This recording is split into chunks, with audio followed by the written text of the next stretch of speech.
Bom dia, irmãs e irmãos, né? Mais um comentário de sábado, né? Antes do comentário, vamos fazer uma prece, né? Agradeço a Deus, ao Mestre Jesus de Nazaré, meus mentores, guias, guardiões, meu anjo guardião. Agradeço a todos, né? Nesse comentário de sábado. O objetivo desse comentário é levar uma informação para uma irmã ou irmão que estão necessitados dessa informação. Peço a permissão a Deus, né, para dar início aos nossos trabalhos, né, de comentário de sábado. Também peço também a Deus para os irmãos e as irmãs que estão sofrendo com os flagelos destruidores de Deus, né? Nessa higiene, nesse final de transição planetária, né? Então peço permissão a Deus para dar para iniciado, né, nos trabalhos, dizendo a todos, do fundo do coração, os dois lados da vida, graças a Deus. Antes de começar o comentário, eu tenho que fazer o comunicado, né? O comunicado é sobre o filme Nosso Lar 2. Ele vai passar no dia 25 de janeiro de 2024, né? Se não houver nenhuma mudança. O irmão ou a irmã que não tiver cinema próximo, não tiver cinema na sua cidade, procure uma cidade próxima que tenha cinema, né?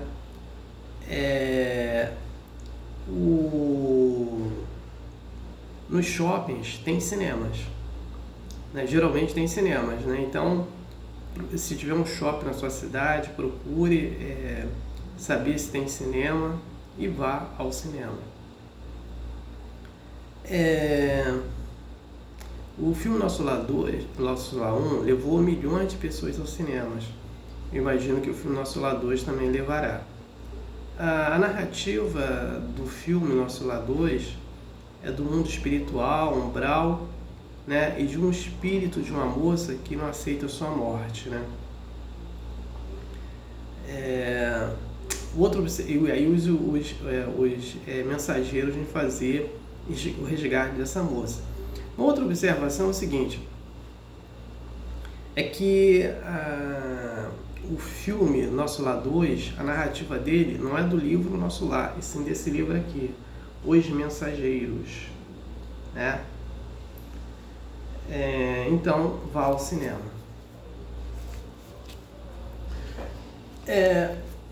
O tema de hoje é a cólera, né?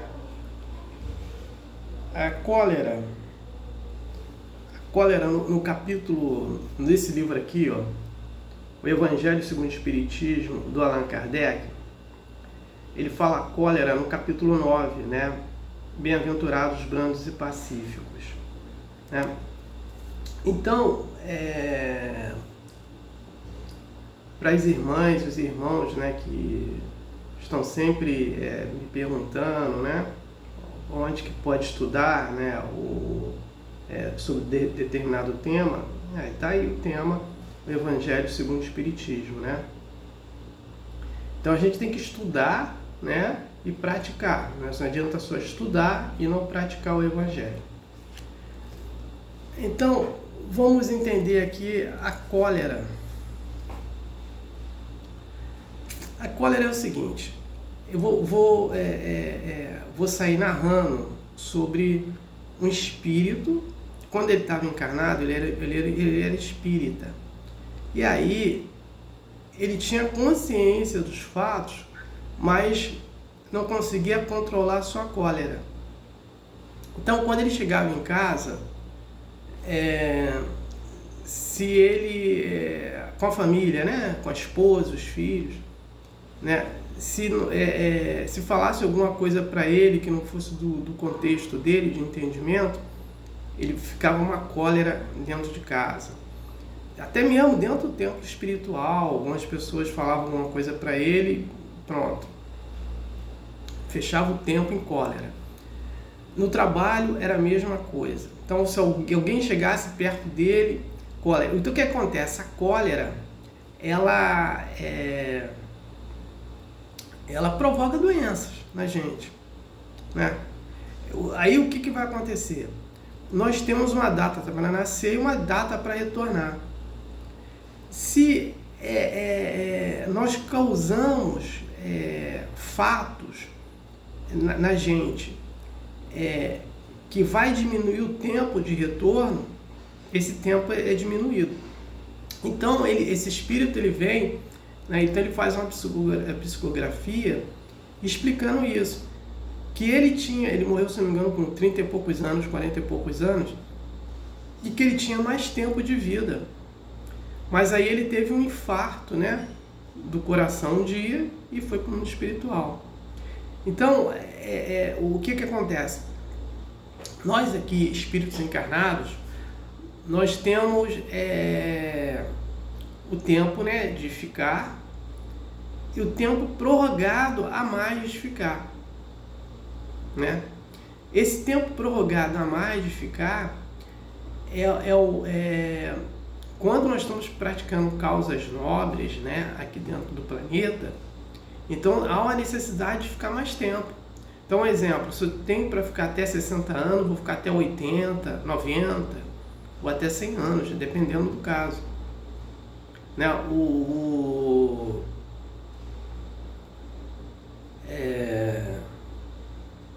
João Evangelista, ele foi um dos discípulos que mais ficou de Jesus, que mais tempo teve de vida. Ele teve 113 anos, ele viveu até 113 anos, João Evangelista, né? Ele entrou, se não me engano, com 13 ou 14 anos para ser discípulo do Mestre Jesus de Nazaré, né? Então, o tempo que nós vamos ter de vida vai depender da nossa qualidade aqui no planeta Terra. Então, esse espírito que ele vem narrar a história dele, né, ele só vivia com cólera. Então, a cólera dá infarto, dá AVC, né, provoca câncer na pessoa. Então, o tempo de vida é diminuído. Às vezes uma pessoa não sabe por que ela teve, mas foi por causa da cólera. Por quê? A pessoa tem raiva de tudo. Tudo é raiva, tudo é ódio, né? Então, essa forma de viver, ela reduz o tempo dela, ela não tem uma moratória. Por mais que nós façamos prece para essa pessoa, ela não vai ter essa moratória, ela não vai ter esse tempo a mais de vida, o tempo dela vai ser diminuído, porque ela não tem a qualidade de vida boa, né? Outro fato também, as pessoas que só reclamam de tudo, né? Se faz sol, reclama, se chove, reclama, se faz frio, reclama, se faz calor, reclama, né? Então, se vai para um banco e tem fila, reclama, se vai para um banco que não tem fila, reclama também, né? Se vai fazer compra no supermercado, tem fila para pagar no caixa, reclama. Se a fila está curta, reclama porque a fila está curta. Então a pessoa reclama de tudo, então fica sempre com cólera com tudo, né? E aí essa pessoa, ela vai adquirir doenças para ela, por causa dessa cólera dela, porque ela não consegue, né, se controlar. Então a qualidade de vida dela é baixa em relação àquela outra. Então, o exemplo que eu peguei do discípulo João Evangelista, de Jesus, que naquele tempo não se vivia muito tempo assim, ele viveu 113 anos, né? Então, quanto mais o espírito ele procura se evoluir, né? Ele procura cortar hábitos errados, ele vive mais, porque nos planetas mais evoluído do que o planeta Terra, a vida deles é de 350 anos, 700 anos, 1000 anos de vida, né? Então é nesse contexto que eu venho assim trazer essa informação sobre a cólera. Então a gente tem que procurar sempre entender, porque sempre procurar entender a nossa realidade. Tem pessoas, assim, uma pessoa que é pobre, ela quer ser rica. Mas ela quer porque ela tem uma riqueza dentro dela, que é riqueza espiritual, mas ela não explora isso. Mas ela vê um Bill Gates da vida, eu vou querer ser um Bill Gates. Ela vive na pobreza, ela gera pobreza para ela, e ela está ali na pobreza, vivendo na pobreza, porque ela foi rica no passado, ela não soube usar a sua riqueza, né? Usou a avareza e hoje vive na pobreza, né? Então ela fica uma cólera porque ela tem que pegar transporte cheio, né? Trabalhar demais, não pode fazer uma alimentação que ela gostaria de fazer, não pode comprar uma roupa que ela gostaria de ter. Então é nesse contexto, né? E ela fica sempre em cólera, né? E aquele rico que só quer ganhar dinheiro, só quer ter dinheiro, só quer ter dinheiro, ter, mas ele não quer ser rico. Ele não trabalha a riqueza dele que ele tem dentro dele. E aí, na outra encarnação, ele vai vir com aquele pobre, porque ele só quer saber de ter, né? Só quer saber de supérfluo e não ajuda o próximo com a riqueza material que ele tem, né? Então, e aí fica uma cólera, né? Tu só vive cólera, né? Também para querer ter mais riquezas material, que não vai levar a nada para ele, né? Então é nesse contexto que eu trago essa informação. No próximo sábado vai ser assim: a trave no olho, né? A trave no olho e o cisco no olho do próximo. O que acontece? Jesus, quando ele fala, né, está no capítulo 10, isso, quando ele nos coloca essa informação, né, porque eu só consigo enxergar a maioria das pessoas, vou botar aqui assim como exemplo, ela só consegue enxergar o erro da pessoa, do próximo. Ela não enxerga os seus erros. Então, exemplo, quando a pessoa vê uma reportagem numa televisão, que um fulano, sei lá,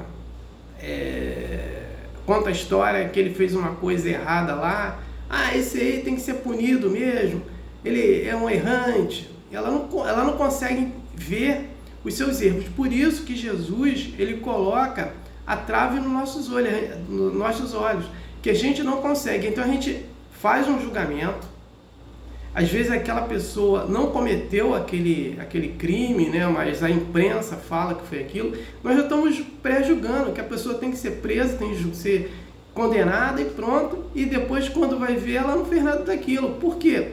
A gente só sabe julgar o próximo, a gente não se julga, a gente não procura pegar os nossos erros, né? Nesse contexto.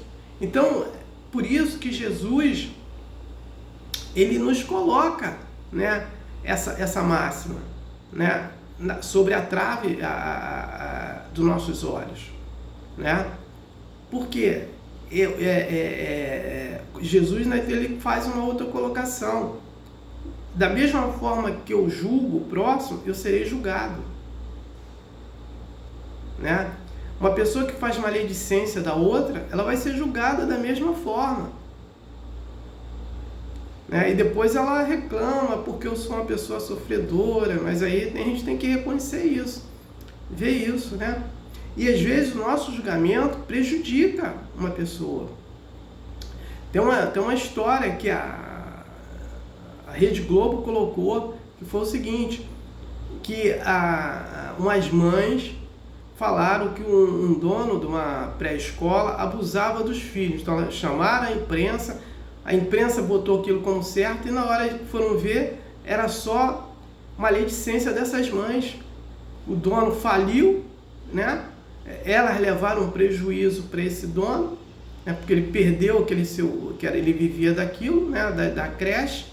Então a gente não pode fazer prejulgamento, a gente não pode julgar ninguém, né? E todas as vezes que nós fazemos isso, nós prejudicamos o próximo, né? Então Jesus, ele nos alerta disso. Temos que falar de erros, sim, mas aquele erro que for prejudicial à humanidade, né? Guerra é uma coisa certa para a humanidade? Não, nós temos que falar que está errado, né? Então, é nesse contexto que eu vou falar do tema no próximo sábado, né?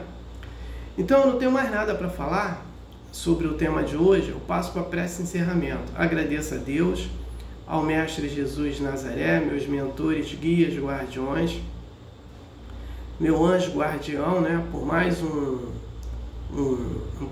comentário de sábado, né? E o objetivo desse comentário foi atingido, de eu ter levado uma informação para uma irmã ou irmão que estão necessitados dessa informação. Peço a permissão a Deus, né, para dar por encerrado, dizendo a todos, do fundo do coração, os dois lados da vida, graças a Deus, gratidão a irmão que me ouviram e me assistiram. Aleluia, amém.